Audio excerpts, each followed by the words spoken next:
जय श्री राम। राम किसी को नहीं मारते, पापी नहीं है राम।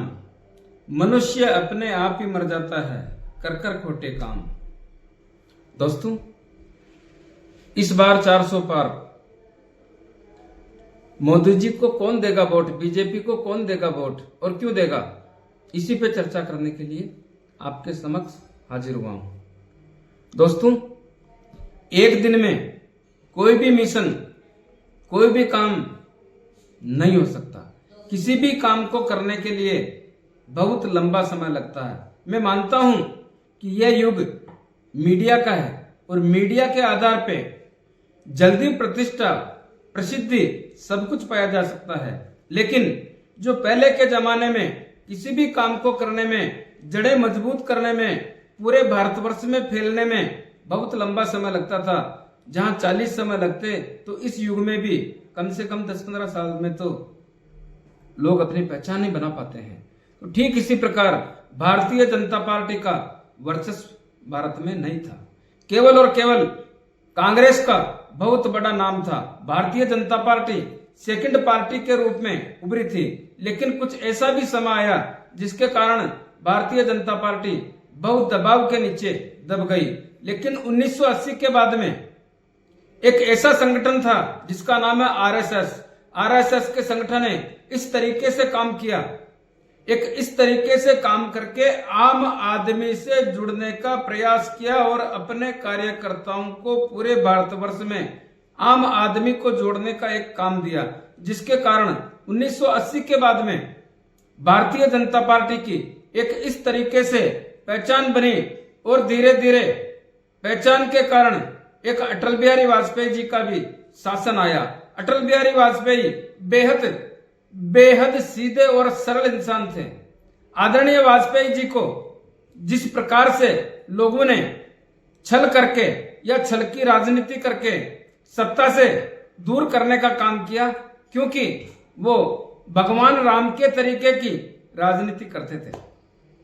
मैं मानता हूं कि कांग्रेस का भी 1984-85 के बाद में जिस प्रकार से समर्थन मिलता था, वो दिन प्रतिदिन 1988-90 के बाद में घटता गया। आप लोग समझते होंगे कि 2004 में कांग्रेस को जिस प्रकार से लोगों का समर्थन मिला और कांग्रेस सत्ता में आई, तो अपने बलबूते पे ऐसा नहीं है, क्योंकि कांग्रेस ने विपक्ष की पार्टियों का साथ लेकर के और कई गठबंधन करके लोगों को अपने साथ में लेकर के सत्ता चलाने का काम किया। लेकिन उनकी सीटें पहले के बजाय 1984-85 के बजाय निरंतर घटती देखी गई और आज भी धीरे धीरे कांग्रेस का जो सूचकांक है, जो सीटों का बढ़ना चाहिए, वो नहीं बढ़ पाया और निरंतर प्रति चुनाव में घटने का ही सिस्टम बराबर चालू रहा।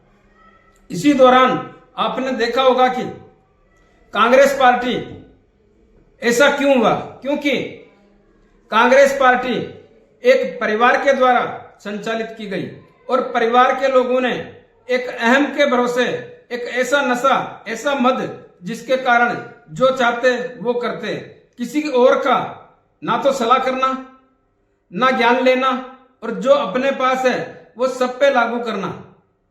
कांग्रेस के वरिष्ठ नेता भी इस बात से खुश नहीं थे, लेकिन कौन बोले। ठीक इसी प्रकार सिस्टम चलता रहा और वर्ष 2014 में माननीय श्री नरेंद्र मोदी जी सत्ता में आए।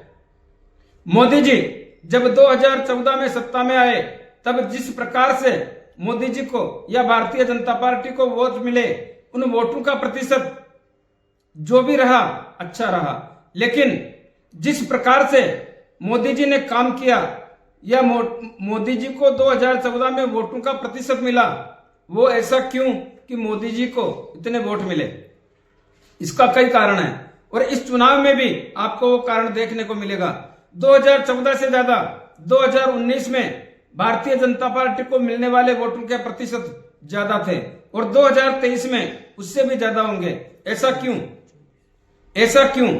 ऐसा इसलिए कि भारत बहुत बड़ा मुल्क हो गया है। भारत में जो आबादी है वो दिन प्रतिदिन इस प्रकार बढ़ी कि आज भारत की आबादी 140 करोड़ के भी पार है, और जो इस साल वोट पड़ेंगे वो 100 करोड़ से कम लोगों के वोट नहीं पड़ेंगे।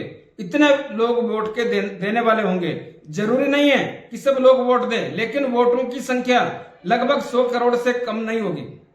अब इसमें 80 करोड़ हिंदू लोगों के वोट हैं, और हिंदू लोग एक बहुत बड़ी गलतफहमी में या अपने आप में संगठित ना होकर के अलग अलग टुकड़ों में बटे हुए हैं। लेकिन फिर भी आप लोगों ने देखा होगा कि 2014 के बाद में जो लोग हिंदू समाज के हैं वो नरेंद्र मोदी जी के किए हुए कार्यों के द्वारा इस प्रकार से प्रसन्न एवं प्रभावित हुए कि भारतीय जनता पार्टी से मजबूत रूप से जुड़े हुए रहे हैं और जुड़े हुए रहने का मन बना लिया है। ऐसा क्यों? आप लोगों ने देखा होगा कि कांग्रेस के शासन में हर चीज की लाइन लगती थी। राशन हो तो लाइन से, गैस हो तो लाइन से, बैंक में जाओ तो लाइन से, दूध की डेयरी तो लाइन से, पेट्रोल लेना हो तो लाइन से, बिजली का बिल जमा कराना हो तो लाइन से, पानी का बिल जमा कराना हो तो लाइन से। तो ऐसी स्थितियां जब नरेंद्र मोदी जी ने अपनी नीतियों के कारण जिस प्रकार से एक विजन मानकर के काम किया, उस काम को देखने से लोगों के समझ में आया, धीरे धीरे इस प्रकार की लाइनें खत्म करने का काम मोदी जी ने किया। और मोदी जी बार बार बोलते थे, एक कांग्रेस के प्रधानमंत्री ने ऐसा भी बोला कि केंद्र सरकार 1 रुपया पब्लिक को देना चाहती है तो जिस हाथ में पैसा पहुंचता है वहां पहुंचते पहुंचते 1 रुपए के बजाय 15 पैसे ही सामने वाले को मिल पाता है। तो ऐसी स्थितियां जो सामने वाले को पूरा पैसा नहीं मिल पाता था, चाहे काम कैसा भी हो, उसमें मोदी जी ने ऐसा सिस्टम बनाया कि जो भी पैसा मिले सामने वाले के खाते में जाए और पूरा पैसा उसको मिले, चाहे मजदूर हो, चाहे किसान हो, चाहे अन्य व्यक्ति हो, सबको एक ऐसा सिस्टम बनाया। दूसरी बात, जिस प्रकार से 1992 में बाबरी मस्जिद का टूटना हुआ, उसके बाद में भारत में राम जी के नाम के चर्चे आरंभ हो गए, और 2014 के बाद में मोदी जी ने जिस प्रकार से इस विजन पे काम किया, उससे राम की महिमा का इस प्रकार बखान हुआ कि हर घर में राम का एक नारा चालू हो गया। ठीक इसी प्रकार राम के नाम से लोगों में इस प्रकार की भावना पैदा हुई कि नरेंद्र मोदी जी जो भी कर रहे हैं सोच समझ के कर रहे हैं, और मोदी जी के राष्ट्रीय लेवल पर जो भी काम किया वो जनता के आम आदमी को समझाने का जो तरीका अपनाया, उससे आम आदमी के समझ में आने लगा कि धर्म के नाम पे भी काम कर रहे हैं और राष्ट्र के नाम पे भी काम कर रहे हैं। और जो तीसरा काम ये कि जो भी लोगों के काम कर रहे हैं, चाहे बैंक से संबंधित हो, चाहे स्वास्थ्य से संबंधित हो, चाहे पेट्रोल पंप हो, चाहे गैस का काम हो, सब में सीधे खाते में पैसा आना और आसानी से उनकी सुविधा उन तक पहुंच जाना। इन सब प्रकार के साथ साथ जो देश में अलगाववादी ताकतें, आतंकवादी ताकतें, उस पर भी मोदी जी ने जिस प्रकार से काम किया और काम करने का जो तरीका अपनाया, उससे देश का आम आदमी खुश और प्रसन्न नजर आने लगा। ठीक इसी प्रकार आप लोगों ने यह भी देखा होगा कि जो भ्रष्टाचार था, जो भ्रष्टाचार चरम सीमा पे फैला हुआ था, इसकी जड़ें इतनी मजबूत थी, इनके आका इतने मजबूत थे कि जैसा वो चाहते वैसा कर पाते। लेकिन धीरे धीरे मोदी जी ने उन पेड़ों को ही, जो भी इनके आका बने हुए हैं, उन सबको ध्वस्त करने का, नामो निशान मिटाने का एक मिशन तैयार किया, और उस मिशन पर जो काम किया उसके कारण आम भारतीय खुश है। अब जनता 80 करोड़ हिंदू आज भी हिंदू समाज के वोट हैं, लेकिन आप लोगों ने देखा होगा कि जो 2014 में वोटों का प्रतिशत था उससे ज्यादा 2019 में होगा और उससे ज्यादा 2023 में होगा। तो जहां तक मैं समझता हूं 2023 में 55% से अधिक वोट भारतीय जनता पार्टी को मिलेंगे। बाकी वोट मिलने में एक संदेहजनक स्थिति उत्पन्न होती है। क्यों होती है?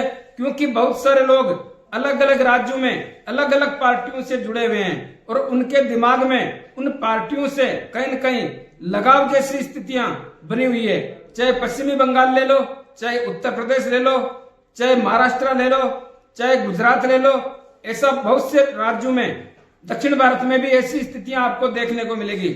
लेकिन फिर भी जहां तक जिस प्रकार से मोदी जी ने स्तंभ खड़े किए हैं, उन स्तंभों पे जो काम कर रहे हैं, उससे ऐसा लगता है कि आने वाले समय में इस वर्ष भी भारतीय जनता पार्टी अपने बलबूते पर एवं अपने सहयोगियों को साथ लेकर के 400 पार करना कोई बड़ी बात नहीं है। यह मिशन 400 वाला मिशन जिस प्रकार से काम हो रहे हैं, छोटा लग रहा है, क्योंकि मिशन तो 500 पार का ही होना चाहिए। लेकिन फिर भी अगली बार हम 500 पार की सोचेंगे, इस बार 400 पार में संदेह नहीं किया जाना चाहिए।